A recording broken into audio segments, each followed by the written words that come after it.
This is Let's Talk Business with your hosts, Marc Ebinger and Heather Boehme. Now, here's Marc. Welcome to Let's Talk Business, a show that talks entrepreneurship with some of the best businesses in the San Antonio area.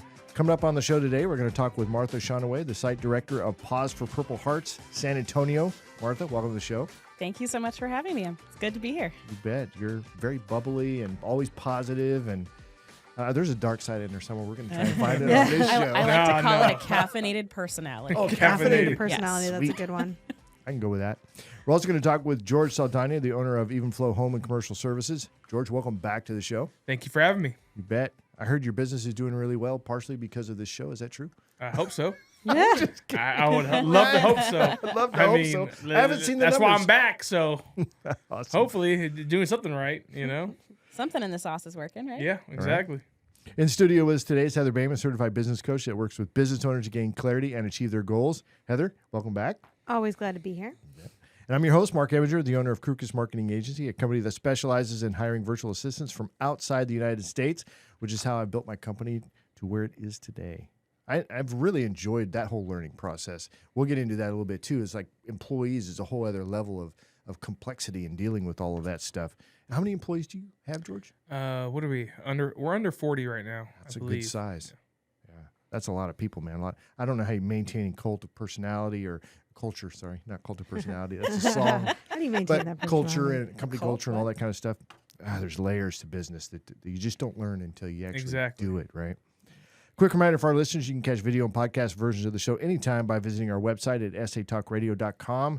And if you are a business owner in the San Antonio area and would like to have your company featured on the show, visit our website at satalkradio.com or call our office at 210-879-8804. That's 210-879-8804, and we can get you hooked up. All right, so we've got an event coming up, Let's Talk Business Mixer. It's our first one. We're going to do them every quarter. January 25th, 2024. The hosts are coming together to put this thing on. We've interviewed I've done over 300 interviews on the show, and we've interviewed over 200 people, which I don't know the exact count, but it's a lot, right? Some people, like you, George, you come on more than once because you're an awesome guest, and we want to feature you back on the show. There's only going to be 100 tickets, though, that we're going to sell because that's the exclusive. space. Yeah. No, it's not because of the space. It's because it's exclusive, Mark. It's an exclusive. It's an Well, exclusive to be event. honest, the space will hold Maybe a little 250. So it's just about like, It's room for fun. yeah, it's room for fun and not too many people. You know what I mean? So we want to keep that You wanna be fairly able to hear reasonable. yourselves talk. So that being said, get over to our website at satalkradio.com and click on the link to get your tickets ASAP. Early bird tickets purchased on Eventbrite are only $10, but there'll be 15 at the door. There won't be any left, but I'm just saying it's 15 Only cool at the door. kids plan in advance. All proceeds will be going to support a charity. It's called the CRIT Children's Rehabilitation Institute. Howie does tours over there all the time, so we want to definitely support them. They've been on the show as well. It's a good place, yeah. So if you're a guest on the show, check your email. You should have received a special invitation, but if you didn't receive it, head over to the website and get your tickets now because they are going to go fast. By the time this gets published next week, the event should be up on Eventbrite by then. It's not published just yet, but it will be. So partnering with nonprofit organizations, I know is something that is important. There's benefits to the nonprofit, there's benefits to the community, there's benefits to the business, and of course the recipients of that goodwill. Martha, I know this is a bit of your space, something you're super passionate about doing. But like, what are some of the benefits as a business owner if they haven't done it before? What should they expect by partnering with a nonprofit? Not necessarily you specifically, but a nonprofit. Yeah, so kind of entering that nonprofit world and figuring out one that fits best for you and your values. So when businesses are looking at nonprofits, sometimes they'll see the bigger ones in their community and think, oh, well, I'm not really going to get anything out of that relationship if I don't have a larger piece of the pie to share with them. So one thing I really like people to do is kind of reflect on what your business values are. What is important to you as a business owner, as an individual, and then go look for a nonprofit that reflects it. Make sure they have the same values. Now, if you're a pet sitter, maybe you might not be passionate about service dogs, but maybe you're really passionate about foster kids. Okay, well then go find a nonprofit that matches that and make sure that they're going to use your money in a responsible way. So before they even receive the benefits, set yourself up for success by looking at the Form 990s that are on GuideStar or on the nonprofit's website. I encourage everybody to do that. And then those tangible benefits for the business, when a community sees you partnering with an organization and giving back, not just doing a lip service, it really hits home for a lot of people. And they're more likely to not only bring you business, but be repeat customers, because they're going to see you giving back and they're going to see you doing something important that's not just for business. So there are a number of ways that they can do that through marketing or volunteering, having a team building event. It doesn't even have to cost the business upfront money. There are just such a variety of ways to do it. And Heather, I know you coach, a lot of businesses, and is this something that you talk about with them? At what point do you say, hey, this is something you should consider? Well, I think one of the things that a lot of business owners are in the position of is they don't have enough money. And then that's like they focus on that. But really quickly, once you do get it, you start to realize that it becomes less relevant to your time, what you're contributing to this world, your legacy. And that's, ideally you'd want to go into business with your values, your mission in life all laid out. And this business is a vehicle. Realistically, not the case. A lot of people go into business because of a certain need, or they had like this one thing they were really good at, and they just are trying to keep it going so it survives. But when they get to that point where it's like, hey, I've got money coming in, then the question is, how do I make the biggest impact? And I know a lot of people think, oh, I'll start a nonprofit, but how much further could your dollar go, your influence go, if you partner with an established nonprofit that aligns with your values? So that's really where we start to talk about it. Because when you're surviving as a business owner, as altruistic as you want to be, if you can barely pay your mortgage, giving money generally, unless you're just an overwhelmingly altruistic person, is not top of the list, because you're like, I don't even have enough money to survive. And it shouldn't be. Honestly, it's the Maslow's hierarchy of needs. Yeah. You have to have your survival figured out first.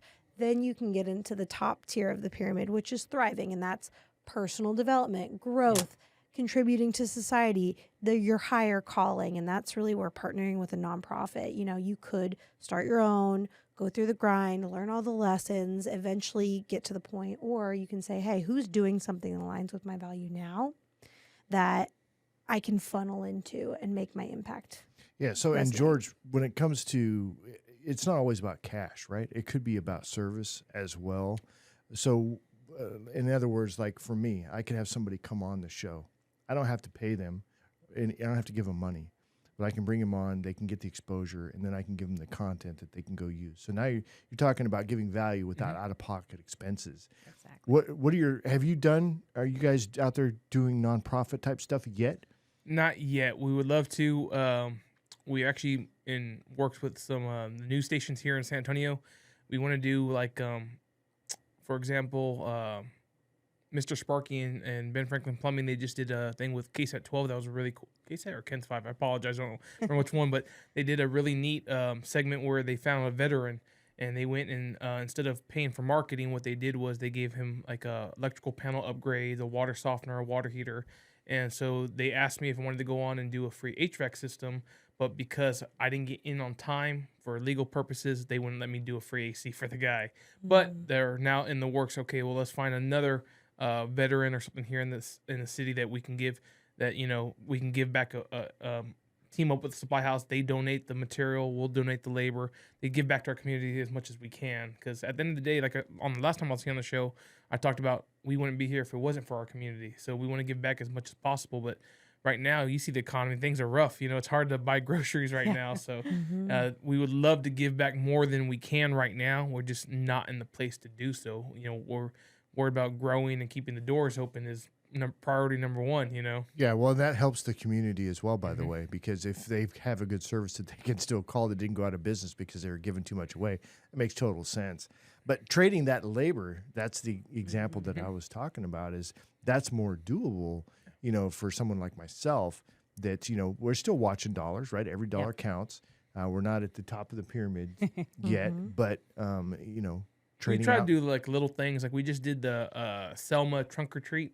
They had over 3,000 people show up to that thing. We were not anticipating that kind of turnout, so we had to make a candy run halfway through it, haul butt to Walmart. And I was like, I just literally arm on the shelf and just pouring candy into the basket.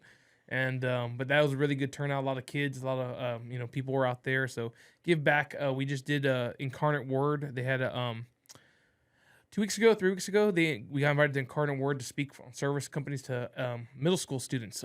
Southside Independent School District had a big function, and they invited us to come talk to kids about trade work and stuff like that. So stuff like that doesn't cost anything, that we try to give back, as we try to sign up for as much of those things as possible. Yeah, I love that. You mentioned something important, both of you, with the hours that you're giving too. So not only is it helping that person, but from a business standpoint, you can talk to your tax professional, and that's an in-kind donation. So that labor is a tax write-off for that time period. So it can benefit you in that way, and I think a lot of folks forget about the tax benefit for providing an in-kind donation. You can get a receipt from I need to pay your closer 501. attention to that. Yeah. Talk I about have a lot nuggets, of nonprofits. yeah. Yeah. That's a great one. Yes. All right. So let's get in. Our first up on the show is Martha Schoenewe. There you go. Schoenewe. Found a way. Martha Schoenewe, the site director of Paws for Purple Hearts, San Antonio. So what's the background of, like, how did you get involved with that? Is this your organization, or are you like one of the founders or contributor? Go for it. Yeah. So it's a whole story, and I'm not part of the whole thing. Okay. So you came So- in after they were already a thing. All right. So Gotcha. I came in about 8 months ago, actually. So I'm pretty new to this specific organization, not to nonprofits. That's kind of my thing. But the organization was founded by Dr. Bonnie Bergen, and she actually created the idea of service dogs back in the 70s. And so we kind of have some chops behind us. And she started another nonprofit before. They've gone on to do great things. So we have some pretty amazing leadership. Right now, there's about 35 of us across the country, and we are in, I'm going to get it wrong. Nope, 6 states. There we go. We're in 6 states. And so I'm just part of the local one here. Including myself, there are 5 of us. So for the 5 of us, we have 11 dogs, 11 service dogs in training, and we keep busy. Well, who trains the dogs? So we have 3 professional program instructors is what they're called, but they're dog trainers specifically for service dogs. So they're not like the obedience dog trainer. They have a really highly specialized skill set, which is pretty impressive to watch, actually. And each one of them has a set number of dogs. We try not to go beyond 3 dogs per trainer. Right now, we're 4 for a couple of them. There are a couple dogs hopefully going to graduate soon. But any more than that, and they can't do an effective job. So each dog takes 2 to 2.5 years of training. Yeah, so there's a lot that goes into it. They learn a lot of different tasks. They can help in a pretty wide variety of ways. So I know for like police dogs, they've got the dogs that pass and the dogs that fail. The ones that are just like, They're like, I don't need to sniff out that drug. great dog, but maybe you're not for that. Maybe not this. Do you guys have that, or is it to where you kind of make it work with whichever dogs you're training? So we want it to be a really good match, not just for the dog, but for the disabled veteran as well. So we're not going to push a dog to graduate that just isn't there. Mm-hmm. We want to give this veteran a quality experience where this dog is going to drastically improve their quality of life and their access to places, their ability to do things. So if we were to push a dog through that is not the right mission for you, pup, we'd be doing a disservice. So we do have dogs who are career changed. So they are career change. Career changed. They are directed another way. So we want to make sure that, like I said, it's a good match, and we do a really intense profile on both the dog and the veteran to make sure that their interests, their energy level, the kind of things they do, like a whole personality profile. So you have a Netflix dog? Then you can just hang out and watch Netflix with it. There we go. You know what? We do have one dog, and she's very chill. I'm not going to call you out, Edie. Yeah. She's potato. very chill. She's just like, no, we don't need to go fast. We're going to go at a slow pace because we're not in a hurry. And so what kind of needs are you meeting out there? For, like, give me an example of what is something that a veteran would need a dog for. Yeah, so I'll give it one example of a dog that we just placed. They just graduated here in October.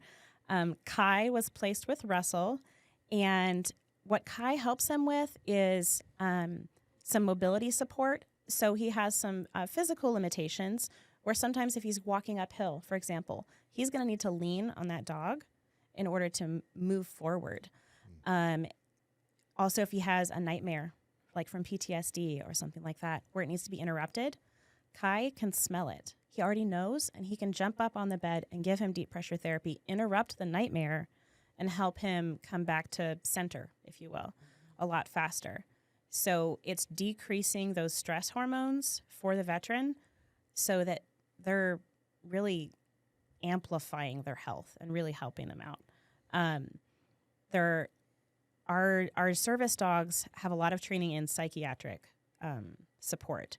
So interrupting anxiety, interrupting PTSD, the deep pressure therapy where they get on you and they lay on you. There's one, I mean, I have anxiety and PTSD too, and I didn't even know that one of these dogs was sensing that I was having a problem. And they were kind of in the playroom having a little, puppy play date. It was lots of fun. She comes over and she starts booping me in the knee, like, little nose to knee. Aww. And I'm like, oh, hey, thank you, go play. And then she comes back over again. And I'm like, oh, she's telling me I need to chill. She's telling me to go some deep pressure therapy right now. She is. She was just like, hey, you know what? I'm interrupting you because something's going on. Wow.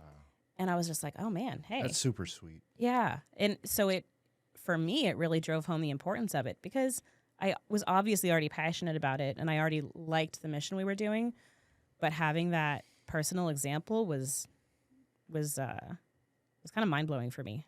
I have a friend of mine I've known for a long time, and he's got PTSD issues and he has anger issues. Yeah. So have you dealt with any of those types of issues where the story is pretty amazing that the dog will come close to you and lean up against you, and then his would latch onto his arm at some point. Oh, wow. To like, if it got bad, because he kind of rages a bit. He needs to be able to snap out of it. It would be like, hey, he's really pulling him. It wasn't anything about the other person, but it's interrupting that, what you're talking about. Anything like that with what you guys are doing as far as interrupting anger? So I can't speak to the specific training because I'm not one of the trainers. Sure. So I don't want to step into their space. I know that we do not train the dogs to latch on. That's kind of a more aggressive behavior that we really want to stay away from. It's not something that we look to do. How would they interrupt somebody that's going into that space there? Same kind of thing? Push on the knee? Same kind of thing. I don't think I can speak to the anger part. I think I would be afraid I'm giving you wrong information. Right. Because I don't get into the somebody training weeds. If somebody is struggling in that area, they could find help with that, which I think it's a big deal for people who are suffering from PTSD. You could have somebody with you 24/7 that can help you out of that space. I think it really depends on that veteran and their needs because they go through a pretty intense profile too. So what our national client manager and then our dog program manager, they'll get together and say, hey, is this something that we could train a dog to help with? Before they even go onto our list of folks looking for service dogs, they're going to say, okay, here are the things that you need. Here are things that you maybe need assistance with. And if we have a way to help them through the things we can train dogs with, fabulous. But if not, then maybe it's not the best match, or maybe we can help them with these other things. There's a lot that goes into it. There's a lot that varies. So I feel like when people think about nonprofits, they think about that part, like the actual thing that you're facilitating, but they don't think of the machine behind such a massive endeavor. So you're a site director. What is it that you do that keeps the ball rolling? So I am the Jill of all trades, if you will. I will do anything from making sure that the dryer, where we wash and dry like all the dog beds and towels, make sure that works. I have literally taken one apart before. Make sure that cleaning happens. Make sure that we have the right staff, volunteers, and of course the big one, funding. Making sure that we have funding to make it happen is a big piece. And just to give kind of a concrete, maybe a little shocking example, for one of these service dogs, it takes about 2 years to train, is about $35,000 for one of them. Yeah. So there is a lot that goes into it. And I think my biggest responsibility is making sure that we have the funding and the people. Staff, volunteers, community members. That's really the thing that I'm responsible for, is making sure that we have those. Because without them, we couldn't do anything. we have volunteers who will come in and help play with the puppies, help, maybe groom them. And we go through and we train it. There are folks who'll come in and fold flyers. All of those little things could be a task that we are paying someone to do, but as a nonprofit, you don't have the luxury of having assistants, So when folks come in and help with little pieces like that, it makes a big difference. All right, cool. All right, well, if folks want to get in touch with you, how do they do that, Martha? They can visit us on the web at pawsforpurplehearts.org, or they can call us or email us. If anyone has any questions for me, Martha S. as in Sam, at pawsforpurplehearts.org. It's the best way to reach me. All right. Thank you very much, Martha. I appreciate it. Yeah, thanks so much for having me today. Bet. All right, next up on the show is George Saldaña, the owner of Evenflow Home and Commercial Services. George, welcome back to the show. Thank you. So this is what I've noticed. So I do research on everybody that comes in, right? And you guys got a lot of cool stuff going on. A very active Facebook page, which is not always in the the home services industry. Not everybody's doing that well. So you guys are doing really good over there. Posting pictures of all different kinds of stuff with respect to what you guys are doing and offers and so forth. Google reviews, 663 at 5-star. That's almost unheard of in the service yeah. industry. Nicely done. Whoa, that's a lot of reviews. Yeah. At 663. And then photos on your Google My Business page as well, too. So you're showing people this is what we're doing out there. So I think that's really, really good effort there in marketing. Best of Home Advisor in 2020. Best Plumbers and HVAC Professionals in San Antonio 2021 by expertise.com. I love that you guys are uniformed out there. It looks very, very professional. You guys allow people to book online for 24-hour emergency service as well, which I think is cool. So did you start with 24-hour emergency services in mind? Was that something? No. And that's something that we're still playing around with. What I mean by that is the workforce is changing. Finding people that are dedicated to their job and everything like that and have their home work-life balance, like we talked about last time, is very, very difficult. So we're moving forward more into a membership-based business, and then people that are, if you're a member, will do 24 hours. But just like Chick-fil-A, they close down on Sundays because they care more about their employees.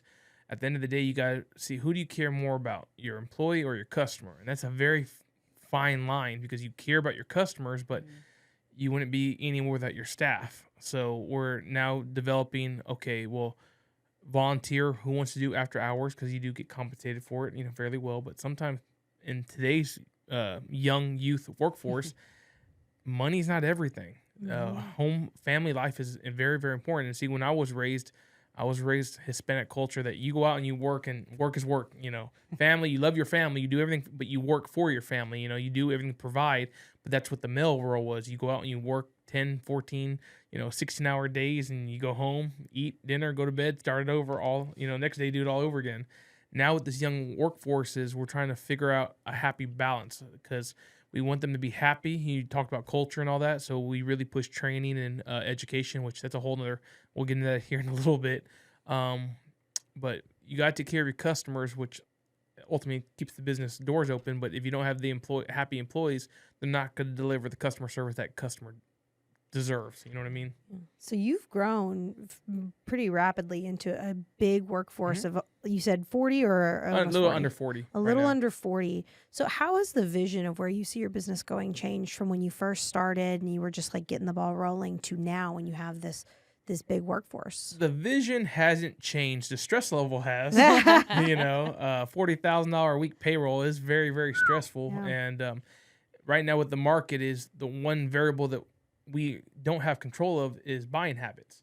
We can give all the best information and everything, but at the end of the day, you can't force a customer to spend money if they don't got it.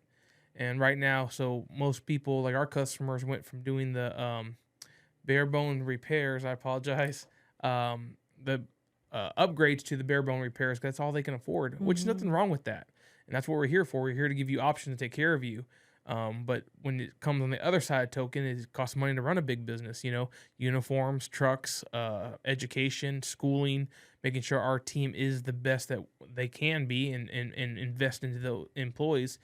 And to pay those employees is more than just normal mom and pop shop. I'm not saying there's anything wrong with that, but what I've seen in the business is a lot of business owners care about the almighty dollar and they don't care about their staff and the development of their staff. I'm finding that the more I care about my staff and the more I'm willing to develop my staff, the more that they're going to put in for me. So like right now we're really pushing about self-branding, and one of our training programs that we're doing is we're teaching all of our technicians, our CSRs, everyone that works for our company to self-brand themselves on social media. So basically like I am John Smith with Evenflow. I'm a technician for Evenflow, so I'm building my own Facebook, but I'm gaining my own clientele. That way, even if they ever leave Evenflow, which we promote, hey, we want you to be the best you can be. So even if this ain't the home for you, we're gonna do whatever we can to make sure you're the best person you can be. That way, they have their own clientele people, and that way, when people call in, people call in, they ask for lawyers, they ask for doctors. Hey, is this doctor available? Why shouldn't people look at technicians the same way? They're trained professionals. Yep. Hey, I want John to come out to my house. I don't want no other. I've seen him on Facebook. I've been following how good a work he does. I want him working in my home. So we're changing the way people look at technicians. That's why we're very heavily on social media, because we're taking a younger staff that loves social media and making them realize, hey, we're branding you as a person. You work for Evenflow, but you should be your own entity, your own person.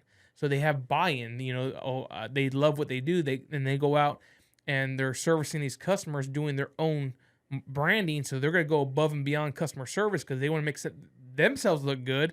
They're not going to post bad videos of themselves and do bad customer service and have bad reviews versus, hey, people start going on our reviews and, hey, I've noticed this guy named Andrew for the electrical division. He's been mentioned 30 times, past 30 reviews. I want him on my house. So that drives competition. Now it drives my staff who wants to be the best because who wants the most reviews. So it all goes hand in hand. Nice. So, dude, I love that. I love it. Like it's a focus on culture. It's a focus on the people. And if you can't answer it, fine. But this is an interesting question. But you focus on people and you really like pour into them. And I love it because a lot of people do focus on the dollar and their staff is just turning over and turning over. And it's stressful to run a business. Has there been any unexpected results of that people focus where you were trying to solve a problem? It's your problem to solve because it's your company, and your people stepped up and gave you a solution or gave you something that you wouldn't have expected? On the weekly basis, I give my staff a lot of not leeway. What's the word I'm looking for? Latitude. Yeah, that's a good word. If I come to them with a problem, there's a problem. Hey guys, let's sit down. We have leadership on Wednesdays, our leadership meetings. We sit down. Hey, this is an issue. How can we address this? How can we move forward? And give me ideas. If the idea works, great, we'll run with it. If it fails, hey, we're back to the drawing board. But I can't think of everything, and it's a bit. I've seen most companies go out of business because the owners get in their own way. I want it done my way. I want it done my way. And sometimes your way doesn't work. You have to change. And that's the thing with me is I'm a young business owner. I can, a lot of my staff is either same age as I am or a little bit younger. So I see both sides. I see the ownership side and then I see the employee side. So it makes a really good mold because I teach all my guys, like I would never ask them to do something I haven't done myself. Lead by example. And I have a lot of faith in my employees. I got this one gentleman, Jonathan, he's my lead installer for generators. That young man, I can put on a project and just, hey, this is what the job scope is, and I can walk away and know if I come back in 2 weeks, 3 weeks, however long it takes the job to get done, that job is done perfect, executed perfectly, customer's happy, and I don't have to babysit him. And a lot of my staff is realizing that, hey, the more they take on as their own responsibility and own ownership, they know they don't have to be dealing with me because who wants to be micromanaged at the end of the day? But as long as we teach accountability and responsibility, I think those are my two flagship morals, ethics, core values. Because I don't think you should have to train someone. Most companies you look on your core values is honesty and integrity, the two most popular ones. And I hate that with a passion. My blood boils. I'm like, why are you training your people to be honest and have integrity? That should be a given. Your guys should, if your employees don't have honesty and integrity, they're probably not going to be there for the long haul. Well, who are you attracting with that? Exactly. What kind of people do you want in your doors? Yeah, I think you're really, really smart and maybe really cutting edge when it comes to the personal branding for your folks because if they're developing those skills, that's a career that they're looking after. And that's what this is. They're branding themselves in their trade, and they can take that, whether they're your company or somebody else's company, it's their network. Exactly. So, And that's what we're pushing, is because we found that no one else is doing it. No one else is branding their technicians as true professionals. And it irks me that to be a licensed master electrician is 8 years and schooling, training, and testing, background checks, drug test, all that stuff. Same thing with a doctor, 8 years. We're just a different profession. But everyone looks at a doctor because they paid, $2 million for an education versus a tradesman who paid $20,000 for education. But we're doing the exact same thing. An electrician makes a mistake on a house or hospital, it can potentially hurt or kill someone. Doctor makes a mistake, they can kill someone. It's the same responsibility, just a different profession. well, how would you look at it if somebody, like, let's pretend that I was in electrical for 10 years, right? And I'm looking for a job, and I came to the United States, and we're having a conversation. We're like, how good are you at? I'm like, look, I have 22,000 followers on Facebook. Most of those are here in San Antonio. You can go see my work. You can see my reviews. You can see how I interact with it. Wouldn't you think, like, this guy's got his act together? Exactly. And it'd be an easy hire, I would think, because his whole resume is on Facebook. And that's why we're pushing for our technicians to self-brand, because these young kids don't understand the power of self-branding. Like you said, you can go get a job. You can work at any electrical or HVAC plumbing company. And if you have your own following, hey, this is what I bring to the table. You're worth more. Your value's more.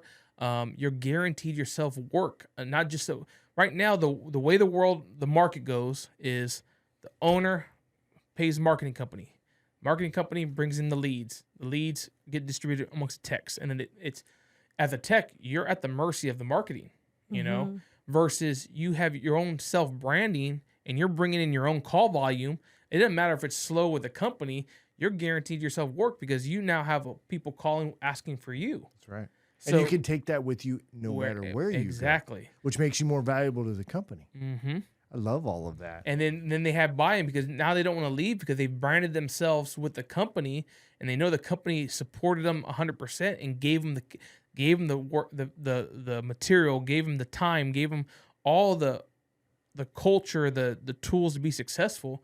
Why would you want to leave? If the company's taking care of you, sometimes the grass isn't greener on the other side. I know a lot of guys who have, in the past 5 years, they've left big organizations to go open up their own company, and now they're going back working for the companies they left because they realize, hey, running a business is not as easy as it looks. Yeah, well, there's jobs and businesses. Right? I think a lot of business owners, they have that limiting mindset or limiting thought, or I can't even remember what it's called, and I'm a coach. I think you got it. But that everybody wants to be an entrepreneur. Mm-hmm. And the reality is not everybody wants. It's hard. Yeah. It's not fun sometimes. It's stressful. And not everybody wants to deal with that, even for the vast amount of rewards that can be gained by struggling through that hard. 90% of the population doesn't want to deal with that. They would like a steady paycheck. They would like stability.